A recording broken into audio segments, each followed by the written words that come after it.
जानवर कहेगा जानवर अजमले की करी आसे अजमले स्कूल बनाई आसे कोई पॉलिटिकल बात नहीं करूंगा 2 दिन पहले डबका में एक साहब आए अजमले की करी आसे अजमले स्कूल बनाई आसे अजमले पैसा नहीं आसे अजमले लुटे तोर बाबा दे एक स्कूल बनाओ पारा भाई शाला शाला तोर देवता एक स्कूल तू ही नहीं बनाओ पारा भाई यानी सब चुरी पैसा माल उधर का माल इधर ला उधर का माल इधर ला अजमले तो इसको करा नहीं अजमले निजे सैक्रिफाइस करी আছে পৃথিবীর পৰা ভিক মাগি আনি কিছু হরা তাক আমি 100% পাই আছো কিছু অকলে নিজে পয়সা দি আছে কিছু আমি মাফ কৰি আছো আমি তো কোৱা নাই বলে আমি 100% ফি দি আছো আর যদি 100% দিম তোমার ডাউন বিল্ডিং এটা বানাবো 3 কোটি 7 কোটি টাকা মাটি কেনেকুৱা কিনিম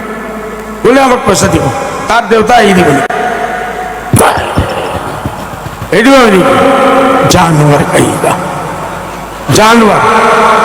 कुकुर नहीं तो बोलबा और हमारे मुसलमानों का तार मीटिंग कोई ताली बजाए ताली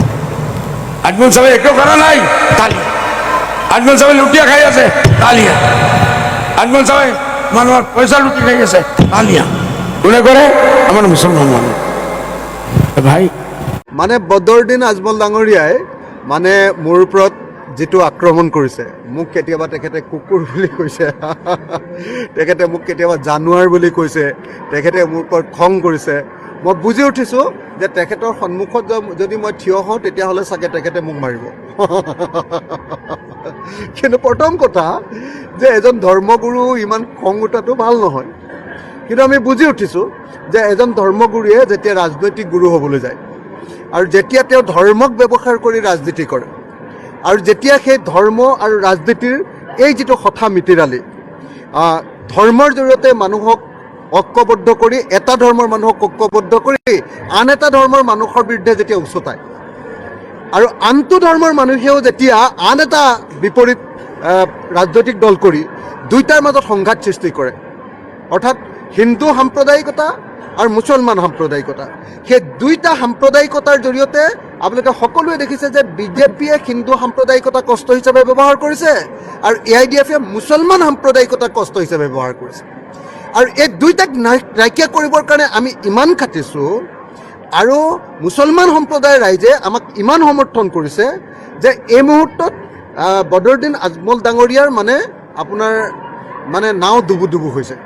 সেইকাৰণে তেখেতৰ বিৰাট খং উঠিছে আৰু খং উঠাটো স্বাভাৱিক তেখেতে ধৰ্মৰ যেটো ব্যৱসায় কৰি আছিল তেখেতে ধৰ্মক যেটো ৰাজনীতিকৰণ কৰি আছিল তাৰ বিৰুদ্ধে সকলো মানুহক যেতিয়া আমি ঐক্যবদ্ধ কৰি দিলো এটা ডেফিনেটলি মই ভাবো যে বদৰুদ্দিন আজমল সাহেবৰ খং উঠাৰে কথা তেখেতে আমাক খং কৰিব তেখেতে আমাক গালি দিব তেখেতে আমাক পাৰিলে কেতিয়াবা মাৰিও দিব সেইকাৰণে মই বাৰু সাৱধানে থাকিম অলপ আজমল সাহেবৰ ওচৰলৈ নাযাওঁ বাৰু মই দূৰে দূৰে থাকিম কিন্তু এটা কথা খাটাং যে তেখেতে যিমানেই গালি নিদিয়ক লাগিলে তেখেতে মোক কুকুৰ মেকুৰী যিয়ে নকক লাগিলে মই এটা কথা স্পষ্ট কৰি দিছো যে অসমত কোনো ৰাজনৈতিক দলক ধৰ্মৰ ব্যৱসায় কৰিবলৈ দিয়া নহব অসমত কাকুৱে হিন্দু মুছলমানৰ ৰাজনীতি কৰিবলৈ দিয়া নহব হিন্দু সাম্প্ৰদায়িক দলৰ চৰ্দাৰ হিমন্ত বিশ্ব শৰ্মা আৰু মুছলমান সাম্প্ৰদায়িক দলৰ চৰ্দাৰ বদৰুদ্দিন আজমল এই দুইজনক যদি তেওঁলোকৰ ৰাজনীতি আমি নাইকিয়া কৰিব নোৱাৰো তেতিয়াহ'লে অসমৰ মানুহ কেতিয়াও শান্তিত থাকিব নোৱাৰে আৰু কেতিয়াও অসমে উন্নয়নৰ দিশত আগবাঢ়ি যাব নোৱাৰে সেইকাৰণে আমি এই মুহূৰ্তত সকলোৱে লগ লাগি সকলো মানুহে লগ লাগি বদৰুদ্দিন আজমলৰ মুছলমান সাম্প্ৰদায়িকতা আৰু হিমন্ত বিশ্ব শৰ্মাৰ হিন্দু সাম্প্ৰদায়িকতা এই দুইটাক বশ কৰিবৰ কাৰণে এইটোক নাইকিয়া কৰিবৰ কাৰণে আৰু অসমক শান্তি আৰু ঐক্যৰ পথত আগুৱাই লৈ যাবৰ কাৰণে কাম কৰিব লাগিব মই বদৰুদ্দিন আজমল সাহেবৰ গালিটোক আশীৰ্বাদ হিচাপে গ্ৰহণ কৰিছোঁ মই বদৰুদ্দিন আজমল সাহেবৰ গালিটোক মই একেবাৰে বেয়া ভাবি লোৱা নাই মই জানো যে তেখেতৰ খং উঠিব মই জানো যে তেখেতে মোৰ সন্মুখত পালে মোক মাৰি দিব মই জানো যে তেখেতে বন্দুক এটা পালে মোক গুলিয়াই দিব তেখেতৰ ইমান খং উঠিছে কাৰণ তেখেতৰ গোটেই ৰাজনৈতিক ভেটিটো আমি নাইকিয়া কৰি পেলালোঁ একমত মুছলমান সমাজে তেখেতক মেছিয়া বুলি ভাবিছিল যে মুছলমানক বচাবৰ কাৰণে আহিছে এতিয়াহে গম পালে মুছলমান সমাজে আমি সোমাই দিয়াৰ পাছত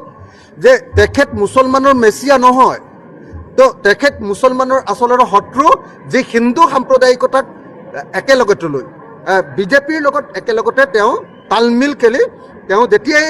বিজেপি দুৰ্বল হয় তেতিয়াহ'লে তেওঁৰ শক্তিটো বঢ়াই দিয়ে তেওঁ সাংঘাতিক ধৰণৰ কথা কৈ দিয়ে আৰু যেতিয়াই তেখেত দুৰ্বল হয় তেতিয়া আকৌ বিজেপিয়ে তেখেতসকলক শক্তি দি দিয়ে। গতিকে বিজেপি